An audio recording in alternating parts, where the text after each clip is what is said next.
dia di pemerintahan, udah disumpah pakai kitab sucinya.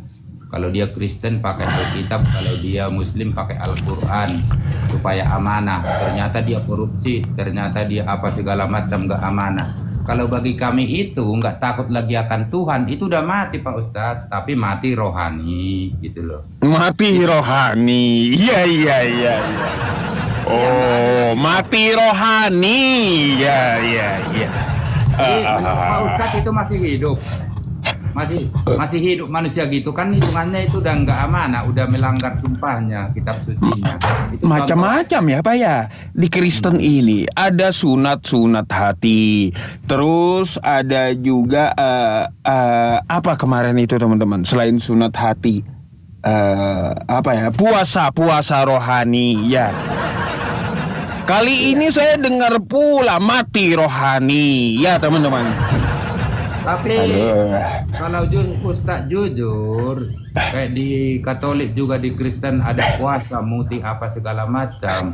Tapi kami puasa itu loh, puasa rohani loh, menahan diri, bukan puasa masalah makan itu paling utama. Jadi memang kita bertolak belakang Pak Ustadz, makanya saling menghargai gitu loh. Ini namanya kan diskusi. Kalau gitu Pak, kalau ada sunat hati, puasa rohani, mati rohani, saya mau tanya. Di Kristen ada nggak perpuluhan rohani? Yang kira-kira logika aja Pak Ustadz kan boleh dibilang kalau di kita ini pemuka agama lah. Jadi yang anu aja, yang kira-kira yang logika-logika yang enak gitu loh. Karena masih banyak, jujur aja ya, karena saya tinggal daerah Jawa Barat. Aslinya saya bukan anu yang saya ceritakan lah. Banyak orang itu hanya membaca, tahu nggak ngerti artinya. Baik kemana saya ngobrol tuh. Jadi boleh dibilang mending kita mengedukasi. Ya memang yang mati rohani ada sama aja kan. Iya, kalau bagi Bapak mati rohani ada, puasa rohani ada, sunat hati pun juga ada. Saya mau tanya, perpuluhan rohani ada nggak? Jadi gini Pak Ustadz, tadi kan dibilang sunat hati. Kan kalau sunat, misalkan khitan juga namanya itu kan dibersihkan demi kesehatan, kebersihan hati. Ini juga kan lebih paling utama dibersihkan Pak Ustadz. Kira-kira begitu kalau di Kristen. Saya menjelaskan aja gitu maksudnya. Makanya juga kan harus menerima. Ini kan bukan debat, diskusi gitu loh. Jadi lebih mahal sunat hati Pak Ustadz daripada fisik. Hati ini sama aja. Lebih mahal perbuatan daripada berkata-kata kita kayak gini halus, lembek, intinya ramah, tapi aslinya enggak. Jadi di perbuatannya gitu loh Pak. Kira-kira begitu. Bapak, ya saya kalau penjelasan itu oke lah ya. Yang saya pertanyakan tadi, kalau semuanya serba rohani, sunat hati, puasa rohani, mati rohani. Yang saya tanya, perpuluhan rohani ada nggak di Kristen?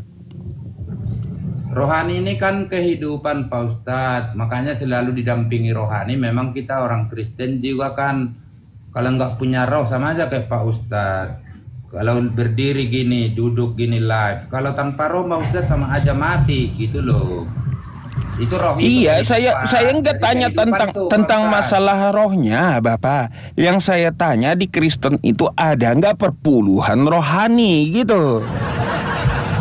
Ya, karena kan serba rohani, mati rohani ada, puasa rohani ada, sunat rohani ada, si anu rohani juga ada gitu.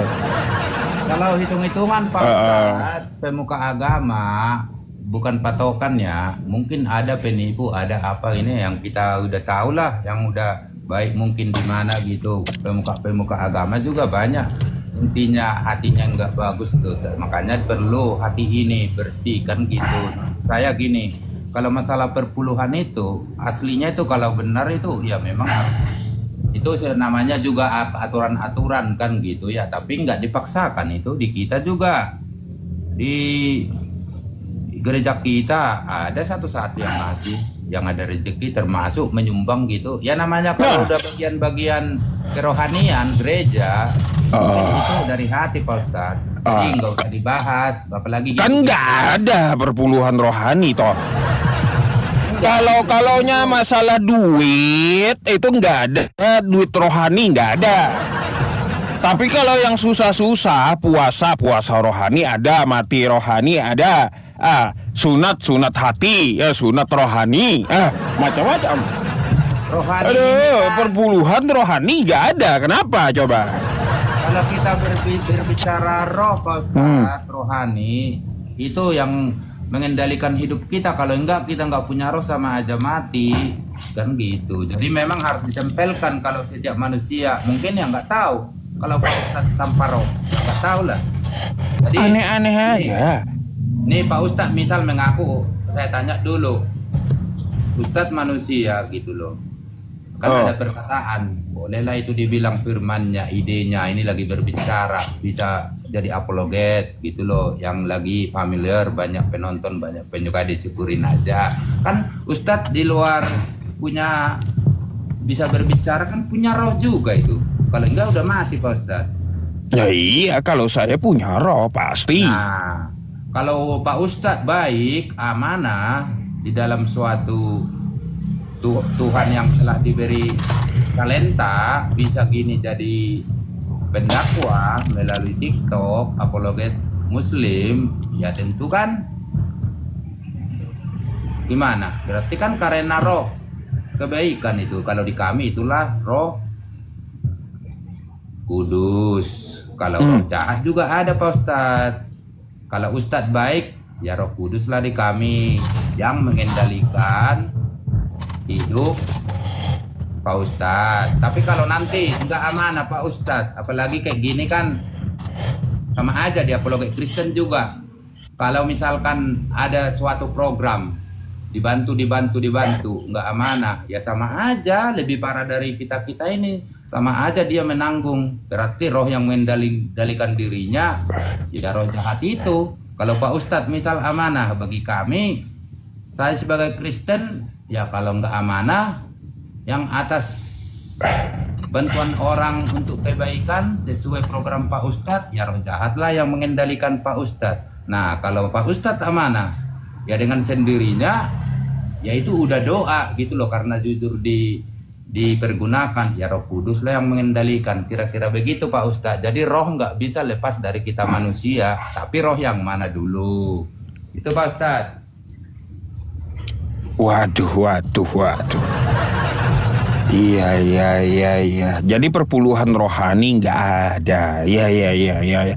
Soalnya itu, dari dulu, Pak ya, dari dulu serba rohani gitu. Kalau saya tanyakan kepada Kristen, puasa rohani. Hari ini saya dengar pula, ya mati rohani. Lama-lama nanti Yesus juga Yesus rohani gitu. Macam-macam aja ya, ada aja gitu ya teman-teman ya. Gini Pak Ustadz, iya, sadar nggak sadar, Pak Ustadz itu udah jelas pasti ada roh gitu loh. Cuma kalau kita udah berbicara Roh Kudus identik dengan Kristen, ya tapi nggak Pak Ustadz kan nggak mungkin jadi diketawa-ketawain namanya Roh Kudus itu. Sebenarnya kalau nggak ada roh yang mengendalikan, yaitu kalau dibilang Roh Kudus kan roh kebaikan Pak Ustadz. Jadi yang mengendalikan Pak Ustadz itu baik, makanya bisa sekarang banyak disenangin orang. Cuma nggak bakal mengakui. Tapi dengan mana bapaknya ngelak? Roh itu udah ada di tubuh Pak Ustadz. Itu pasti ada Pak Ustadz. Kalau saya tanya, ada nggak roh di tubuh Pak Ustadz? Kayak semua orang ada roh. Roh kehidupan loh itu, kalau dibilang roh. Iya semua orang ada roh. Nah, jadi gini, kita kan namanya diskusi saling menghargai, itulah keyakinan kami. Kalau Pak Ustadz, udah saya ulang lagi, kan Pak Ustadz ada program kayak sering saya dengar musab, itu bagus lah itu. Memang itulah artinya pemuka agama, apalagi udah dipanggil Ustadz, udah disenangin orang. Kalau amanah, itulah roh kebaikan. Kalau udah roh kebaikan, roh penghibur, roh pengendalian diri, itulah Roh Kudus itu Pak Ustadz. Tapi ada juga roh jahat. Kalau Pak Ustadz amanah, roh jahat lah itu. Ya itu udah jelas celaka gitu Pak Ustadz. Cuma nggak Roh Kudus namanya mungkin sama Pak Ustadz. Manusia yang dikasih roh ini, ya manusia yang dikasih roh ini, dia berapa lama bertahan dalam diri manusia roh itu? Berapa lama? Ya itu namanya roh kan itu ya selamanya dong Pak Ustadz. Wah, Bapak bohong. Bohong, udah bohong. Yakin? Nih, saya kasih tahu ya sama Anda ya. Kejadian 6 nomor 3. Berfirmanlah Tuhan, rohku tidak akan selama-lamanya tinggal dalam manusia, karena manusia itu adalah daging, tetapi umurnya akan 120 tahun saja. Ayo. Ini Itu betul udah kagak benar, firman Pak. Tuhan sih? Saya mau tanya dulu, betul nggak firman Tuhan yang ini? Itu udah benar.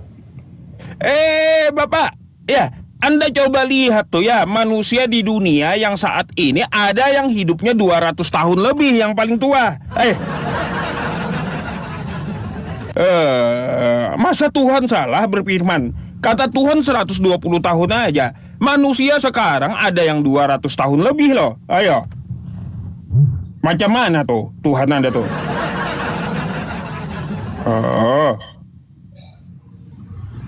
Jadi gini Pak Ustadz, nggak tahu kalau di Muslim kita aja itu dikasih umur 70, udah berkat sama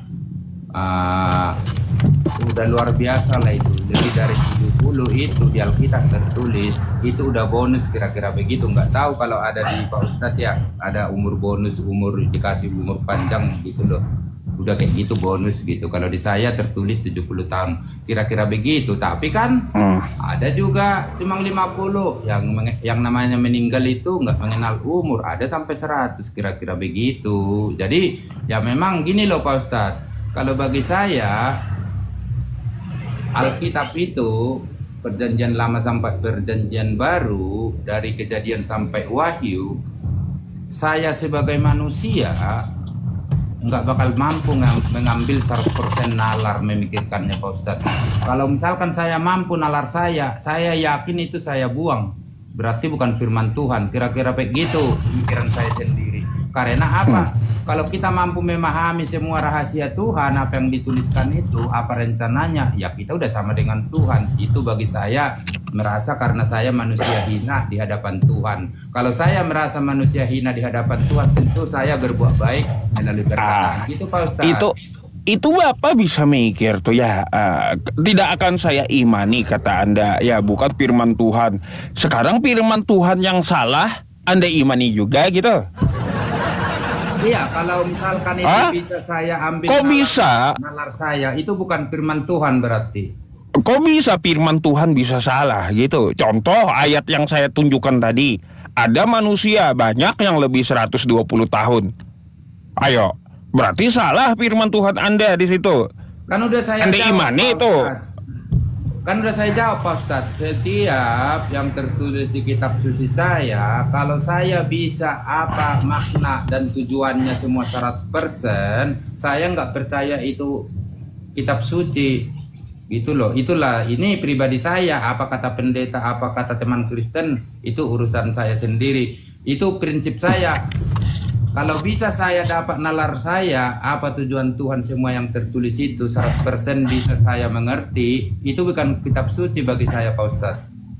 Ya, iya, maksud saya gini Pak, bukan kitab suci bagi Anda. Kalau firman Tuhan yang salah tadi, ya, itu dianggap suci juga gitu.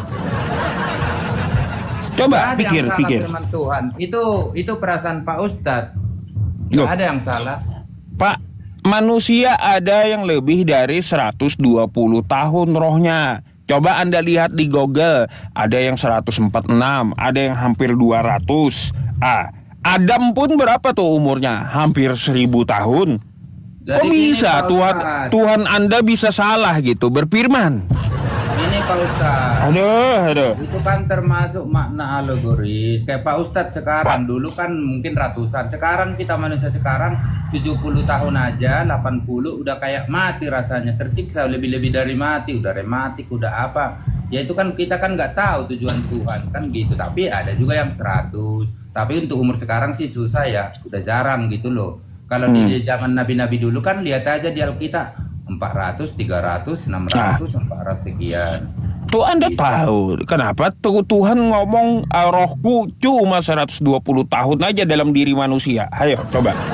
Ya tahu.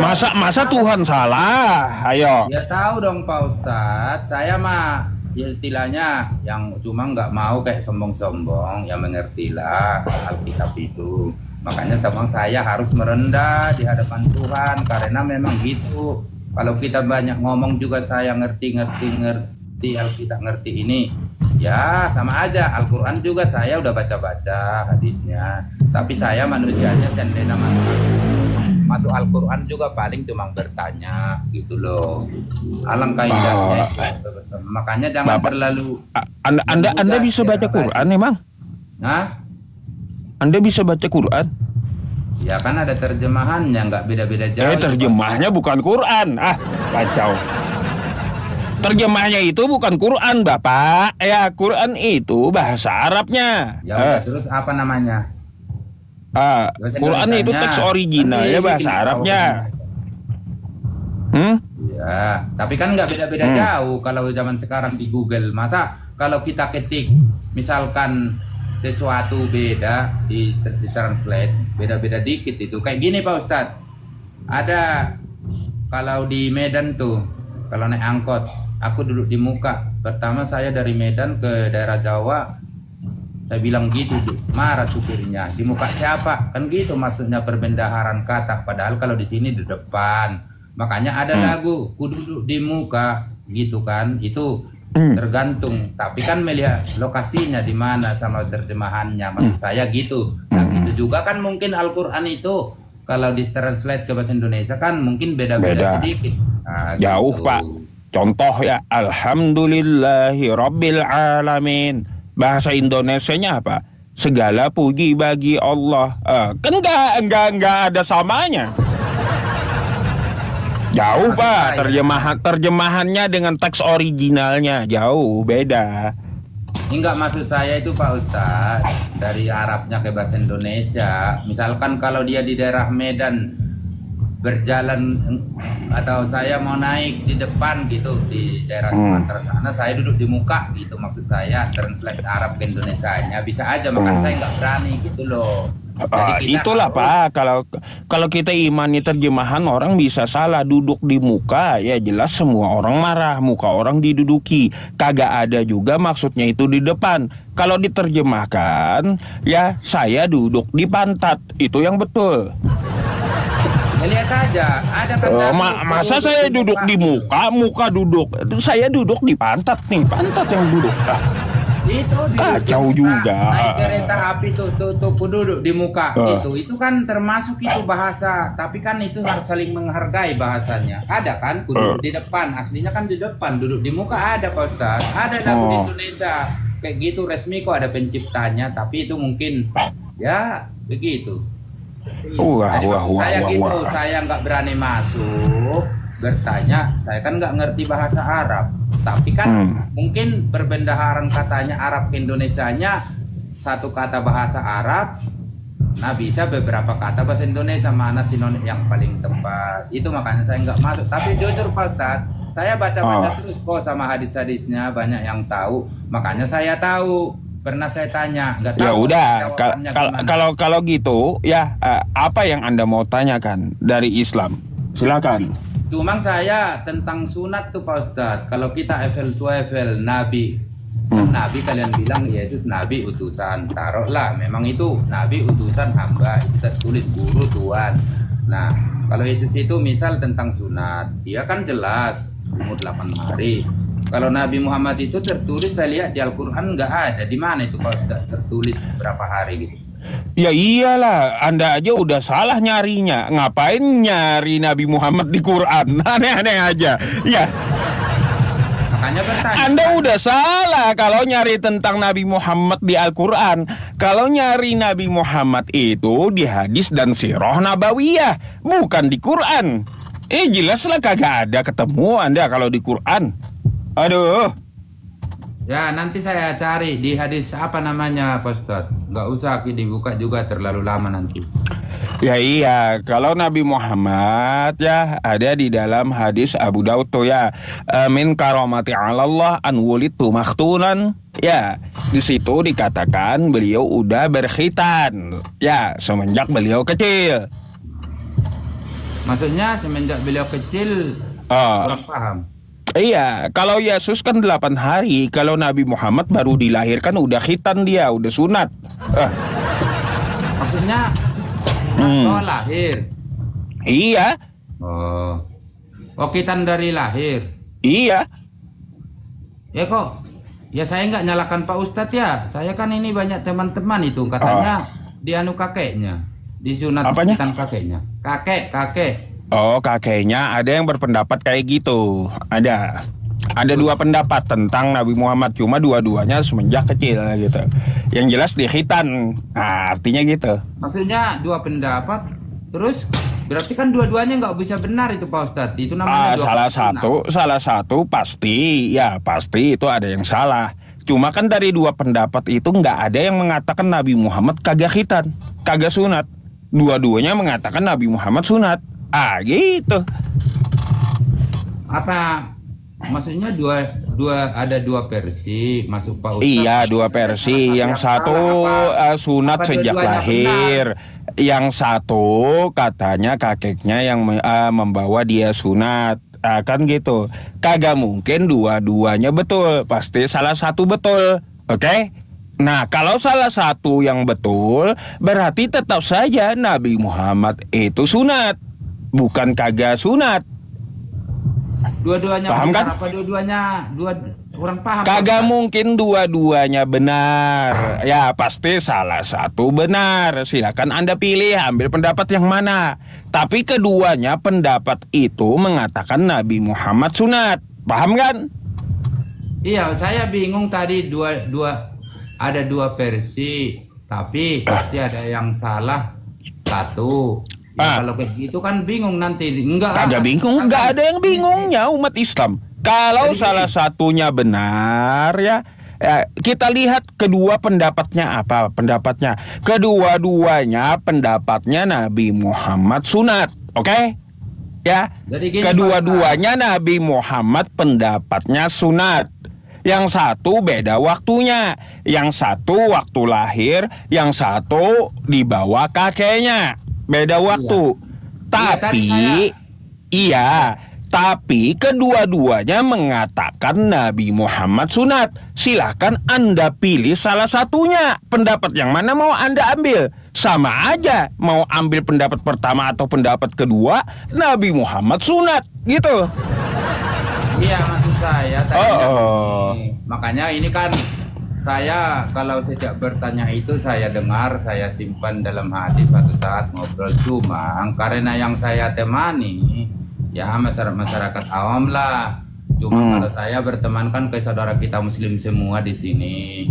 Itu jadi maksud saya masyarakat awam. Cuma memang kalau saya tanya kayak gini, yang ngomongnya memang yang versi yang bukan dibilang Ustadz tadi, dikitan sama kakeknya Abdul Muthalib kata dia. Jadi makanya saya mungkin kalau misalkan saya disuruh milih, ya tentu saya lebih memilih percaya sama Pak Ustadz yang udah sama aja Pak. Mau Anda pilih dia atau pilih saya, sama dua-duanya tetap Nabi Muhammad sunat gitu, cuma beda waktu aja. Iya, maksud saya memilih karena Pak Ustadz lebih paham baik bahasa Arabnya. Kalau yang saya tanya kan awam-awam, padahal dia bisa baca ngeja-ngeja bahasa Arab, nggak ngerti dia artinya. Masa kita percaya kalau dia nerangkan juga kira-kira begitu. Tapi menghargai gitu loh, menghargai kan gitu. Berarti baik. Berarti intinya dua pendapat gitu ya Pak Ustadz? Ya, dua pendapat. Kedua-duanya Nabi Muhammad sunat gitu pendapatnya. Iya betul lah. Waktunya tadi saya kirain dua-duanya benar. Pernah saya naik ada ngomong gitu. Jadi dia lain kan gini. Satu pendapat Nabi katanya. Muhammad sunat, satu pendapat Nabi Muhammad kagak sunat. Nah, ini yang bahaya gitu. Enggak. Pernah lupa saya namanya. Udah lumayan pengikutnya. Jadi dia malah ngomong dua-duanya benar. Jadi dia kayak anu sendiri. Saya kirain Pak Ustadz ngomong dua-duanya benar. Saya bilang, kamu dua-duanya benar, itu namanya 2 kali sunat. Dia gitu langsung diturunin sayanya. Iya. Ini Baik, cerita, enjoy aja kan. Itu namanya terjebak sendiri. Dia maksudnya menghargai pendapat yang satunya sama menghargai pendapat yang satunya. Jadi dia bilang dua-duanya benar. Padahal udah saya bilang pasti ada kesalahan. Dua pendapat itu harus satu benar. Dia bilang dua-duanya benar demi menghargai kerukunan. Yang benar aja kamu.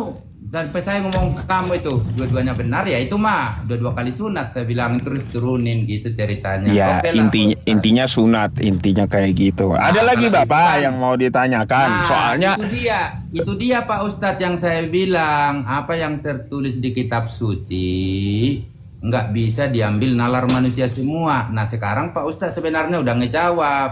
Intinya kayak gitu sunat. Kalau masalah itu tadi jadi nggak perlu dianukan. Itu yang saya bilang Pak Ustadz. Saya juga gini loh Pak Ustadz. Saya rajin baca Alkitab. Saya kadang bingung. Ini arahnya kemana ini? Ayat ini. Tapi yang jelas isi Alkitab itu, saya bilang itu peradaban orang Israel di zaman dulu. Itu loh Pak Ustadz. Jadi kayak gitu maksud saya tadi Pak Ustadz. Nah, baik. juga sebenarnya udah sama Pak Ustadz. Jadi Pak Ustadz juga nggak bisa mengetahui 100% Alkitab itu, nggak berani kan Al-Quran itu, hadis itu. Ini udah terjawab. Kira-kira begitu Pak Ustadz. Oke, ya kalau gitu ada lagi yang Anda tanyakan Pak. Di bawah panas juga pengen minta naik gitu. Ya kalau saya santai aja Pak Ustadz. Kalau saya mau naik dinaikin. Ini kalau ada mau ganti monggo. Iya. Saya kan udah pernah cerita Pak Ustadz. Dari awal saya naikkan tentang Ustadz sama pendeta harus ada teologinya. Jangan asal-asal gimana, ada bukunya, ada kayak sertifikat. Itu awalnya saya naik ke Pak Ustadz, enak kan? Baik. Gitu loh. Jadi resmi dia ada ilmu, pintar, belajar, baru dia digelar Ustadz. Kira-kira begitu. Pernah saya sarankan. Oke Pak Ustadz. Baik, sama-sama Pak ya. Terima kasih atas diskusinya. Saya izin naikin yang ngamuk di bawah dulu ya. Oke. Oke. Nanya itu dulu ke saya Pak Ustadz, judulnya Yesus ciptaan Allah. Udah tadi satu orang yang naik beda-beda lah saya pertanyaannya. Kalaunya sama terus bosan ntar. Siap. Baik. Oke, makasih Pak. Yo. Selamat malam. Oke. Sabar.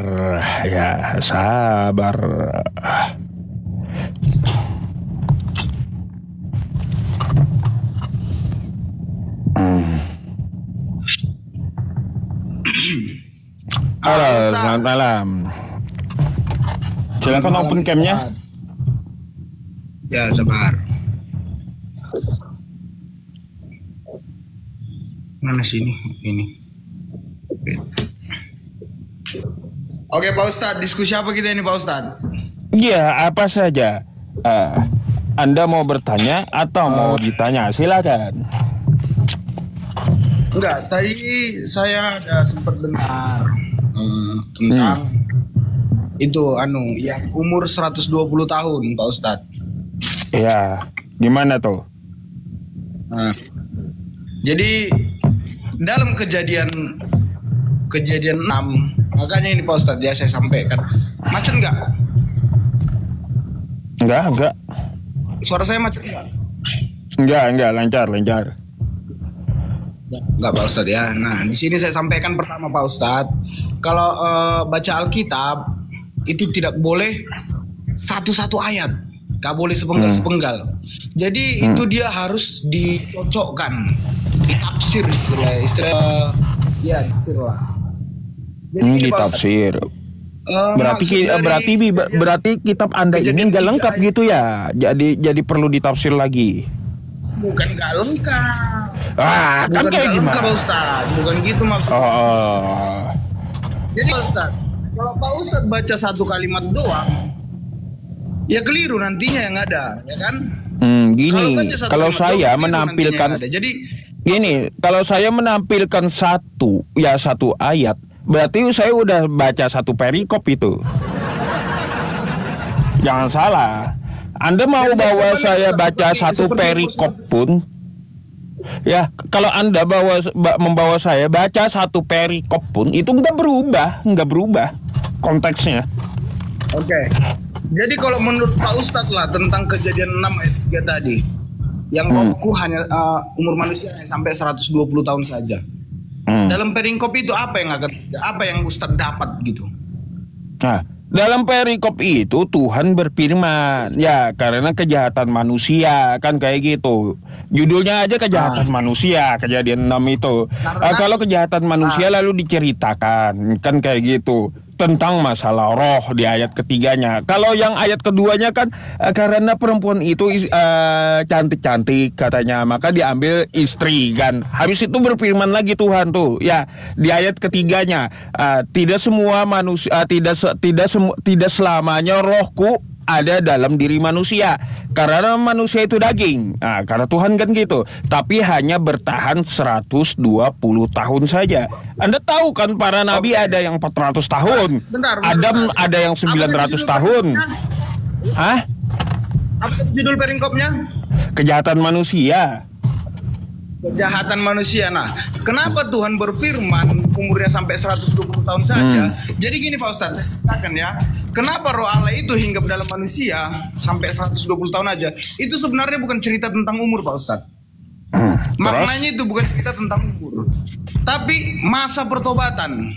Udah? Masa pertobatan. Kenapa dibilang 120? Oh, dengar Pak Ustadz. Saya selesaikan dulu. Ya. Karena pada zaman itu manusia sudah jatuh ke dalam dosa. Udah hidup dalam kedagingan. Artinya hidup dalam kedagingan adalah hidup menurut hawa nafsunya sendiri gitu. Jadi udah jahat lah manusia pada itu, ya kan? Udah jahat manusia. Dibilanglah roh kuahnya bertahan sampai 120 tahun. Itu menjelang air bah Pak Ustadz. Menjelang air bah. Jadi masa pertobatan 120 tahun itu adalah masa pertobatan Pak Ustadz. Udah? Sudah terjawab? Ngaco jawaban Anda. Dibilang saya nggak baca. Di situ nggak ada tentang air bah atau menceritakan tentang masalah yang Anda katakan pada saya ngarang ya. Coba Anda baca dulu dah kejadian itu ya, kejahatan manusia judul perikopnya. Makanya dibaca seluruhnya Pak Ustadz. Nah ini saya bacakannya. Pertama, ketika manusia itu mulai bertambah banyak di muka bumi, dan bagi mereka lahir anak-anak perempuan, oke? Maka anak-anak Allah melihat bahwa anak-anak perempuan itu, ya, perempuan manusia itu cantik-cantik. Lalu mereka mengambil istri di antara perempuan, siapa yang mereka sukai. Tuh, berfirmanlah Tuhan. Itu ayat 3-nya. Rohku tidak akan selama-lamanya tinggal di dalam manusia, karena manusia itu daging, tetapi umurnya. Berbicara tentang usia. Ya, gimana sih? Berbicara tentang usia, tapi umurnya akan 120 tahun saja. Aduh. Benar. Jadi itu berbicara tentang umur. Jadi 120 tahun dari kejadian itu terjadi air bah. Ya, jadi kata Anda tadi bukan berbicara tentang umur, ngaco. Dengar dulu, gimana sih Anda ini pelin-pelan? Tadi katanya bukan berbicara tentang umur, di situ umurnya. Dengar dulu Pak Ustadz. Kenapa dibilang 120 tahun? Karena setelah kejadian itu, setelah kejadian itu 120 tahun kemudian itu air bah Pak Ustadz. Air bah. Jadi makanya dibilang umurnya hanya sampai 120 tahun. Karena pada saat air bah semua dimusnahkan kan, mati dong. Baik. Cerita air bah itu di mana? Di perikop itu nggak ada menceritakan tentang air bah. Jangan ngarang. keseluruhan kemana dia urutannya harus urutkan. Apa biar ketahuan apa maknanya, apa konteksnya, dalam hal apa dia bicara seperti itu. Iya, Itu coba Anda carikan ya perikopnya tuh, satu perikop di mana bercerita tentang air bah. Coba silakan. Jadi Alkitab ini konteksnya seperti ini Pak Ustadz. Gimana bilangnya ya? Dia bukan per ayat, bukan per perikop, bukan per kalimat dan bukan per kata. Bukan kontekstual, enggak. Ya, Ya, bukan konteksnya bukan kontekstual. kontekstual. Iya, nggak usah repot ya. Kalaunya bukan kontekstual, saya tahu, paham ya. Coba Anda carikan dulu di Kejadian 6 satu perikop itu di mana berbicara tentang air bah. Coba. Memang tidak ada berbicara tentang air bah di perikop itu Pak Ustadz. Iya. Tapi Berarti Anda, Bang ya, Anda berarti mulai ngarang sama saya. Tadi katanya bercerita tentang air bah. Pak Ustadz yang nggak paham. Itulah Anda katanya menyuruh saya baca satu perikop, tapi Anda menjelaskan nggak ada dari perikop itu air bah. Iya. Nggak ada dari saya keluar saya suruh Ustadz baca satu perikop, enggak. Baca secara keseluruhan biar tahu urutannya. Ya kan? Biar tahu dalam konteks apa. Makanya Sekarang saya mau tanya. 120 tahun dari kejadian itu ada kejadian air bah yang dimana manusia itu dimusnahkan semua. Dimusnahkan semua. Jadi nggak nyampe 120 tahun ada juga yang meninggal. Ya kan? Makanya setelah air bah, dengar, setelah air bah masih ada itu umur Musa 400-an, Ishak masih ada di atas 120 Coba tahun kalau kita bicara. biar Anda tidak dianggap ngarang, dari firman Tuhan sampai air bah di mana tertulis 120 tahun itu? Di mana? Bawakan datanya sama saya gitu. Enggak, gitu Pak Ustaz. Kalau kita mengkaji itu lagi bakal lama Pak Ustaz. Saya jelaskan lagi pada zaman karena itu seperti bakal ini. lama? Itu Anda tinggal ini aja. Tampilkan satu data sama saya dari firman Tuhan ya, Kejadian 6 nomor 3 itu sampai terjadinya air bah Nuh, jangka estimasi waktunya itu 120 tahun. Itu di mana? Terdapat di mana? Silakan. Bakal lama Pak Ustaz, percaya. Karena kita harus hitung lagi perayaan Pondok Daud, perayaan ini segala macam. Waduh. Iya, makanya saya bilang itu harus dibaca keseluruhan biar kita bisa urutkan satu-satu. Apa maknanya, apa konteksnya. Gitu dia Pak Ustadz.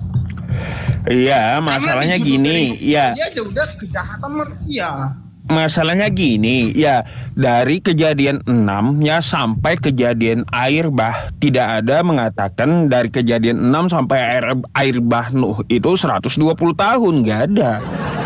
Memang tidak ada Mana sih? Makanya saya Coba Anda baca kejadian 7-nya ya, sampai air bahnya Kejadian 8 kan surut tuh air bah. Nggak ada estimasi jangkanya 120 tahun. Ngibul Anda.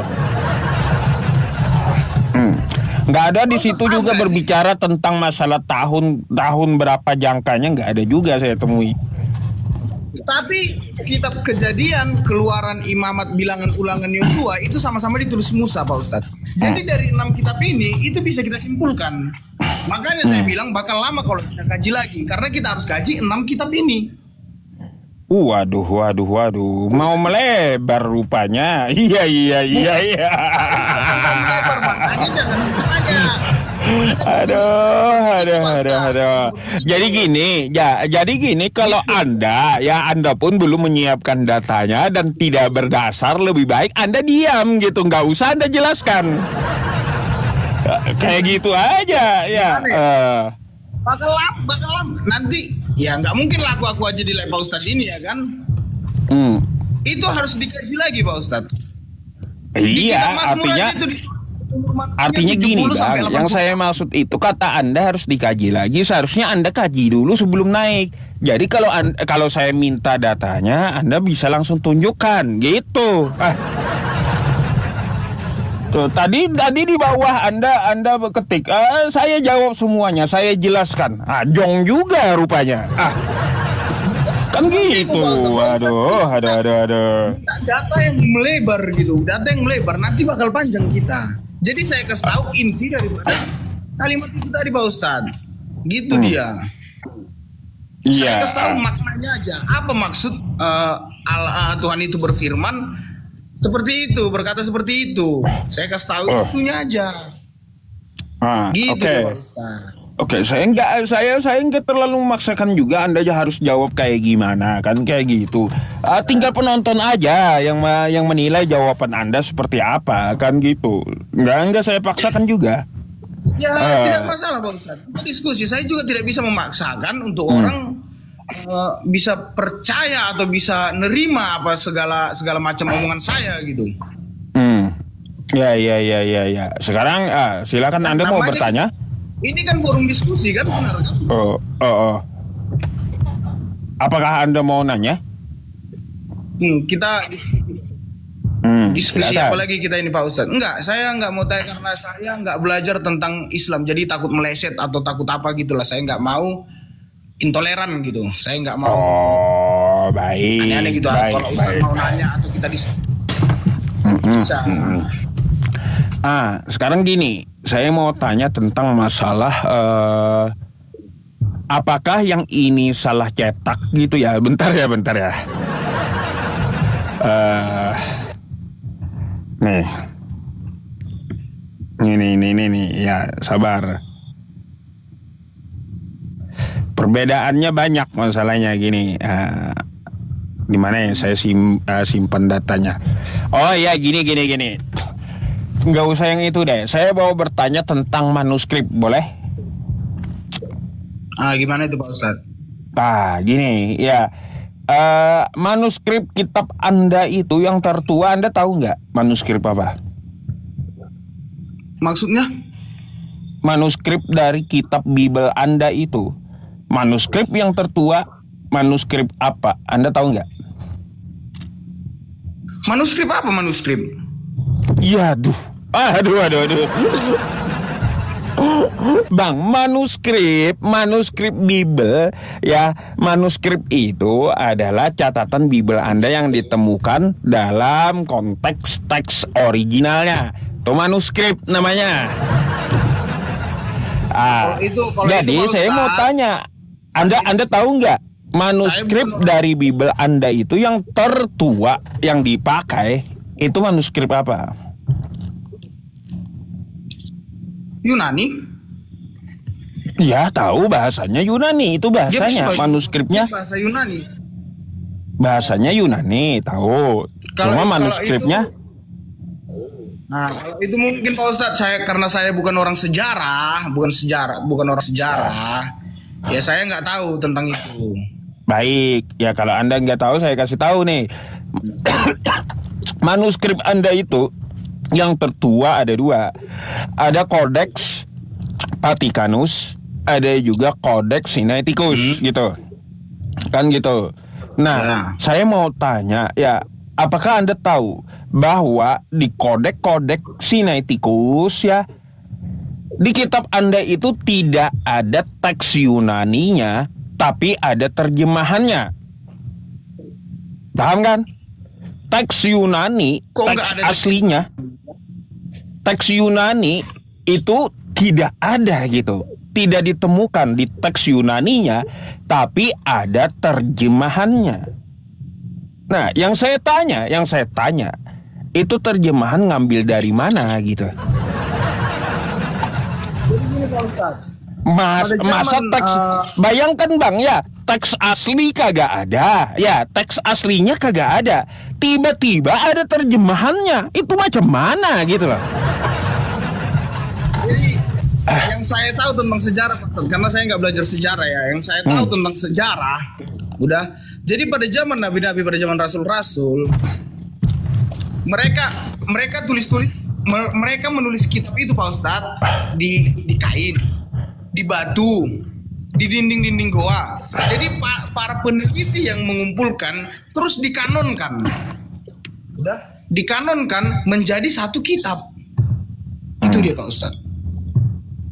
Jadi kalau kita bicara tentang manuskrip atau apa bahasa asli yang full dalam satu kitab, ya itu memang nggak ada Pak Ustadz. Baik, begini, nih saya kasih ya. Manuskrip Anda ada 5.366 manuskrip yang ditemukan dari Bible Anda. Saya bukakan di Codex Sinaiticus ya. Codex Sinaiticus, ini Markus ya. Oke? Markus 16 ya. Markus 16 nih bab 16. Coba kita lihat ayatnya. Sampai 8 ya. Ya. Oke? Coba kita buka LAI-nya ya. Nih LAI-nya nih. Markus nih ya, Markus ya. Nih Markus 16 kenapa Matius? Nih Markus nih. Saya bukakan Markus. Sabar. Mana ini Markus tadi? Kok hilang? Sabar ya. Nih Markus nih ya. Markus 16 nih ya. Markus 16. Coba lihat Markus 16 di LAI ya. Di LAI ini sampai 20 loh. Nah ya. Sedangkan teks aslinya cuma ada 8. Di LAI itu namanya Pak Ustadz, ada 20. Jadi yang saya tanyakan yang dari 9 sampai 20 ini siapa yang berfirman? Jadi gini tuh Pak Ustadz, itu telah melewati pengkanonan seperti itu. Bagaimana cara mereka mengkanonkan atau dan lain sebagainya, yaitu mereka yang tahu lah seperti itu kan. Jadi karena saya tidak belajar sejarah atau tidak belajar tentang seperti ini, saya tidak punya data tentang itu Pak Ustadz. Tidak punya data. Ya udah nanti kau belajar aja gitu ya. Meskipun ini melalui pengkanonan, berarti firman yang mengkanon berarti. Bukan firman yang mengkanon Pak Ustadz. Iya, kenapa saya bilang kalau alasan Anda ini melalui pengkanonan, berarti ada terjemahannya itu firman yang mengkanon berarti. Nggak mungkin ayat itu tiba-tiba ada terjemahannya. Ayat siluman itu berarti ya. Dasar juga. Kalau soal itu mungkin besok saya bisa naik lagi Pak Ustadz. Saya tahu dulu datanya. Mungkin kita bisa diskusi. Silahkan. Silahkan. Soalnya sudah berapa puluh pendeta saya tanya tentang itu. Sampai sekarang nggak ada yang ketemu.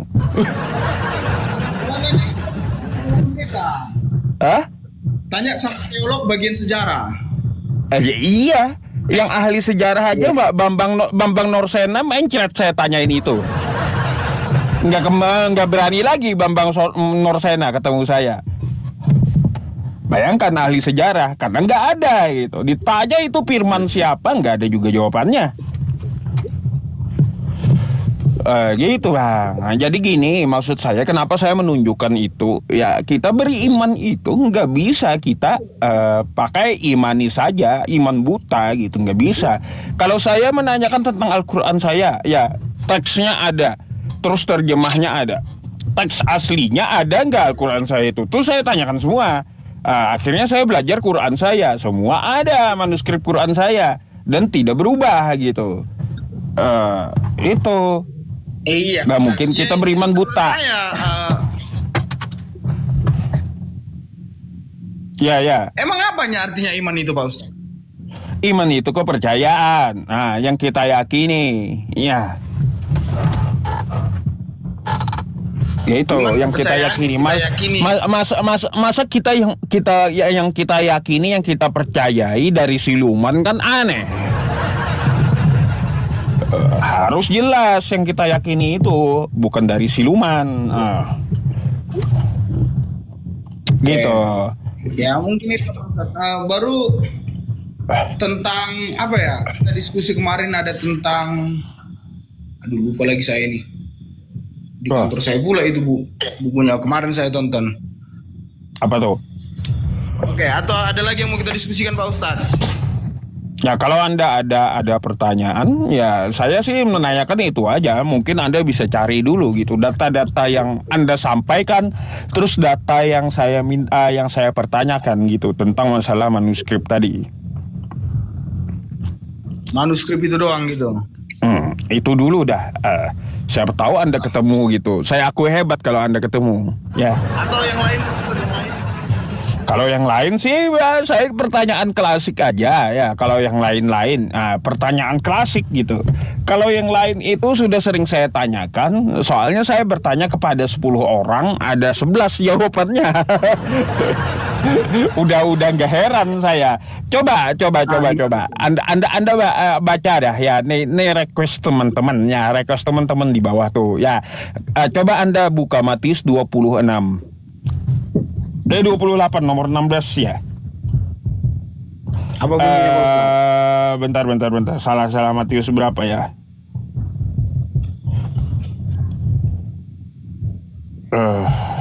Bentar ya teman-teman.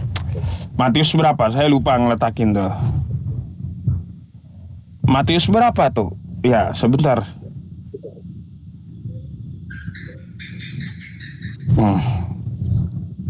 Matius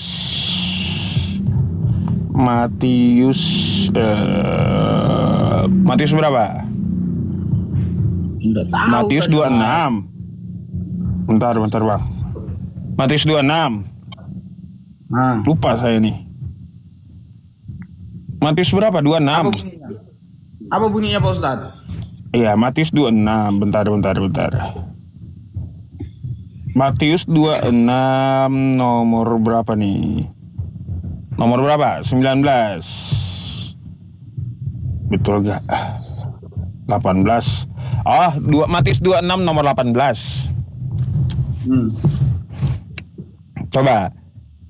Coba Anda buka. Atau saya tampilkan ya. Ini request dari teman-teman ya. Yang di bawah mempertanyakan 26. Ini 26 nomor Matius 18 nih. 26 nomor 18 ya. Nih apa jawab Yesus ya?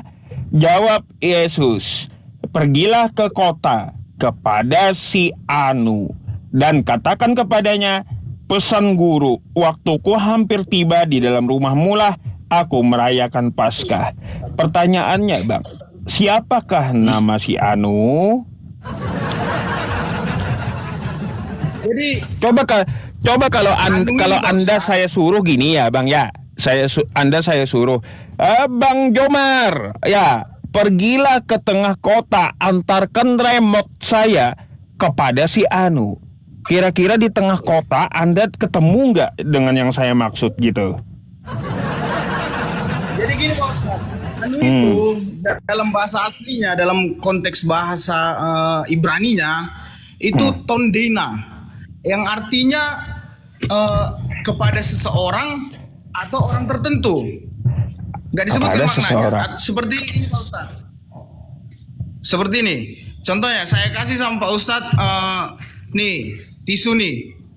Tisu, Pak Ustaz tolong antarkan ini kepada seseorang. Random, bebas saja kepada seorang siapa gitu.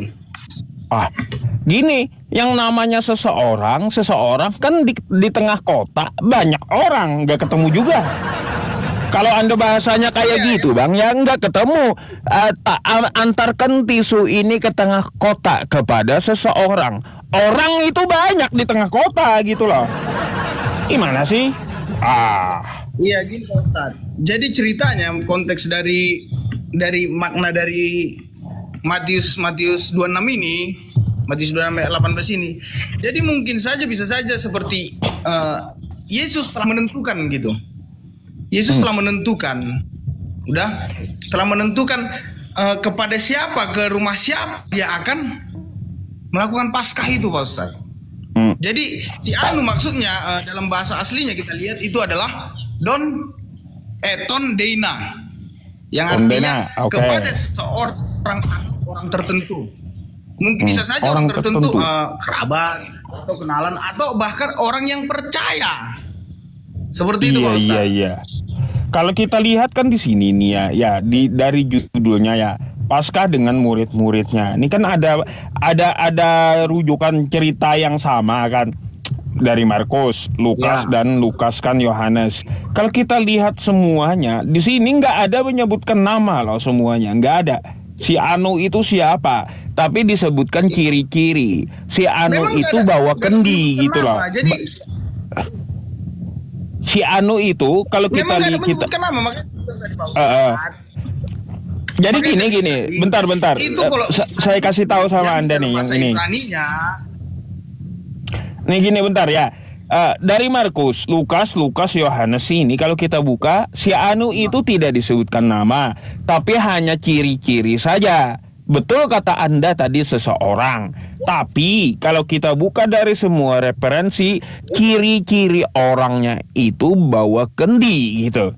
Nah, kalau ciri-ciri orangnya itu bawa kendi air, kita ke tengah kota. Bisa aja yang bawa kendi di tengah kota banyak, kan gitu. Tapi gini Pak Ustadz, Yesus itu ketika diperfirman, dia akan memastikan, dia akan kasih hikmat, atau bahkan tanda-tanda. Seperti Pak Ustadz. Jadi karena dia berhak mengendalikan sesuatu, ya kan? Terus? Gitu deh Pak Ustadz. Jadi kalau bahasa anu itu artinya adalah diambil dari bahasa Ibraninya itu tondeina, yang artinya seseorang. Tondeina itu bahasa Yunani. Bukan Ibrani. Enggak. Ibrani itu Pak Ustadz. Mana tondeina itu bahasa Yunani? Dari mana perjanjian baru Ibrani? Kacau. Perjanjian baru itu Greek Yunani. Yunani mana ada Ibrani? Yang saya ambil Pak Ustadz dari bahasa Ibrani. Ini kan Greeknya nih. Coba Anda buka Greeknya, Tondeina. Saya buka di layar saya, bahasa aslinya Yunani. Nih. Ya. Nih. Greek Yunani nih. Tuh, Dena Yunani. Dari mana Ibrani? Oke, Yunani. Ya kalau seperti itu kan saya nggak memaksakan juga jawaban Anda kayak gimana pun. Silakan teman-teman kan ya yang menilai, karena pertanyaan teman-teman gitu loh. Gitu. Gimana? Artinya orang tertentu. Ya orang tertentu. Kalau bagi saya sih masih belum jelas yang kayak gitu, jujur aja. Masih belum jelas bagi saya ya. Jadi Yesus itu berhak memberikan hikmat kepada siapapun. Dia berhak, dia punya kuasa untuk mengendalikan apapun. Ya. Kalau dia gini, ya, kalau dia mengendalikan terus memberikan khidmat, ya, kenapa dari seluruh penulis Bible Anda itu tidak ada menyebutkan nama dan tidak ada yang tahu namanya? Ayo. Nama siapa? Nama si Anu tadi. Kalau dikendalikan Yesus, ibaratnya dia memberi khidmat kepada Yohanes. Yohanes, ya, pergilah kepada si Anu, kan gitu. Pasti Yohanes langsung tahu di tengah kota namanya siapa, kan kayak gitu. Meskipun Matius, Lukas, Markus nggak tahu, pasti Yohanes tahu. Tapi semua penulis Bible Anda nggak ada yang tahu gitu loh. Nah itu masalahnya. Kalau Anda beralasan itu kan Yesus mengendalikan dan memberi hikmat, nggak bisa dipakai. Oke, itulah Pak Ustadz. Jadi saya simpulkan seperti itulah. Jadi kepada orang tertentu. Jadi seperti ciri-cirinya tadi membawa kendi gitu kan? Yang berarti itu orangnya. Ketika Rasul menjumpai, itu orangnya gitu. Itu namanya. Kalau yang bawa kendinya banyak di tengah kota gimana? Kalau banyak yang bawa kendi di tengah kota gimana? Ketemu nggak kita yang dimaksud? Kira-kira ketemu nggak? Ketawa sendiri. Kalau yang di tengah kota banyak bawa kendi gitu, ketemu nggak yang dimaksud? Jadi kalau cuma satu yang bawa kendinya, Ya kalau cuma satu. Ya kalau cuma satu pasti itu orangnya. Tapi kalau yang bawa banyak gimana? Ya kalau di sini ketemu ya berarti cuma satu dong Pak Ustadz. Aduh. Ya kalau di sini ketemu ya berarti cuma satu dong. Ya itu aja. Nggak bisa lah kita pakai asumsi atau akal-akalan kayak gitu. Setidaknya kan ada literasi yang menyebutkan gitu. Oh si Anu, bahwa si Anu ini namanya si A, B, C. Emangnya si Anu itu hanya merujuk kepada seseorang gitu? Kalau kepada benda lain bisa nggak? Kalau kita ambil dalam konteks bahasa Yunaninya tadi ya seseorang Pak Ustadz. Seseorang atau orang tertentu. Kan seperti itu. Cuma orang. Kalau benda yang lain nggak bisa. Kalau itu aku nggak tahu Pak Ustadz. Intinya dari bahasa itu dalam konteks itu Dontena itu Tondena itu artinya seseorang. Jadi kalau saya ngomong kayak gini, Bang Jomar, pergilah ke kota Anu. Bukan orang tuh, tapi kota. Bisa nggak? Ayo. Bisa nggak? Bisa aja Pak Ustadz. Tapi dalam bahasa Tondena itu nggak bisa. Coba ya. Ini ada juga ya di kitab Anda itu. Ya, ada juga Tondena itu digunakan kota Anu, ke kota Anu. Ada di kitab Anda kota Anu. Selain si Anu, kota Anu ada juga. Artinya bukan cuma orang. Gini Pak Ustadz. Istilah Dontena ini adalah digunakan untuk merujuk pada seseorang yang tidak ingin disebutkan namanya atau untuk seseorang yang tidak perlu disebutkan namanya karena tidak relevan dengan konteks pembicaraan. Istilah ini mirip dengan si Anu dalam bahasa Indonesia atau a certain man dalam bahasa Inggris. Dalam bahasa Arab istilah yang serupa adalah fulan. Penggunaannya juga sama, yaitu untuk merujuk pada seseorang yang tidak disebutkan namanya atau tidak perlu. Jadi nggak perlu diperdebatkan Pak Ustadz. Kalau Tondena itu artinya tidak merujuk kepada siapapun atau orang-orang yang tidak ingin disebutkan namanya atau orang-orang yang tidak perlu disebutkan namanya. Jadi itu nggak perlu diperdebatkan itu Pak Ustadz. Kalau ke kota nggak bisa. Siapa si Anu ini? Udah dibilang dalam konteks itu tidak perlu disebutkan namanya. Coba ya kan? Anda buka Yakobus 4 nomor 13 coba. Bentar.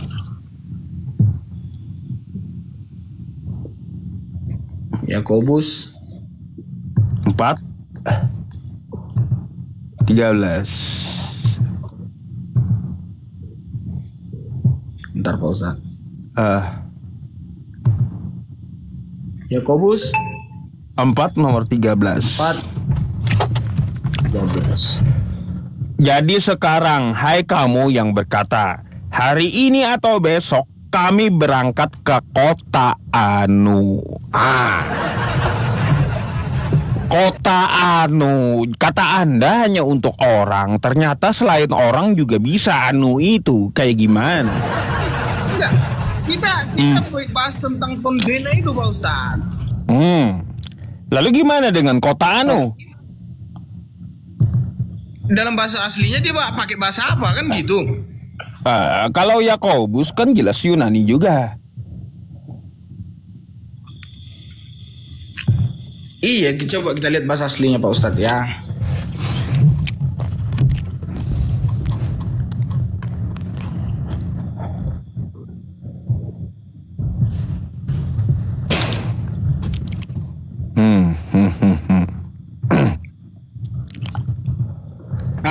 Jadi bahasa aslinya itu Pak Ustadz Polintina. Polintina. Bukan. Kalau dari Alkitab sabda Anda itu hode.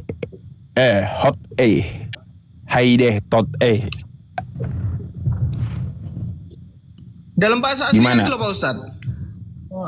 Apa bahasa aslinya nih? Polintina. Nih. Suatu kota atau kota tertentu. Hai deh tot. Asal mula prom 25. Ini Alkitab sabda ya tuh. Ya, jadi bukan Ibrani dia. Ibrani bukan. Bukan Ibrani, tapi Yunani. Nah, definisinya ya di sini ya.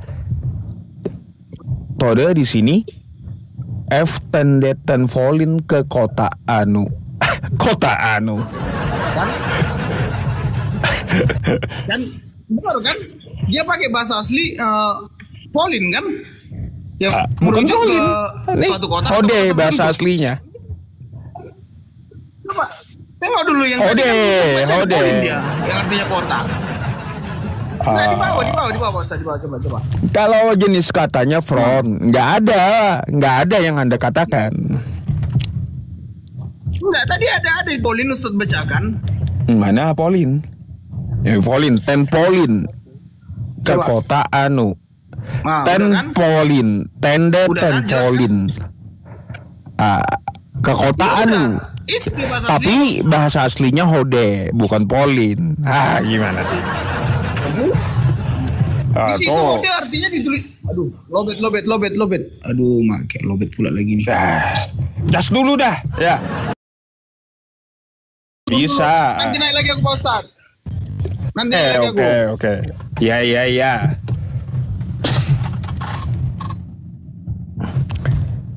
Iya. Sudahlah. Iya, nggak bisa ngarang-ngarang sama saya ya.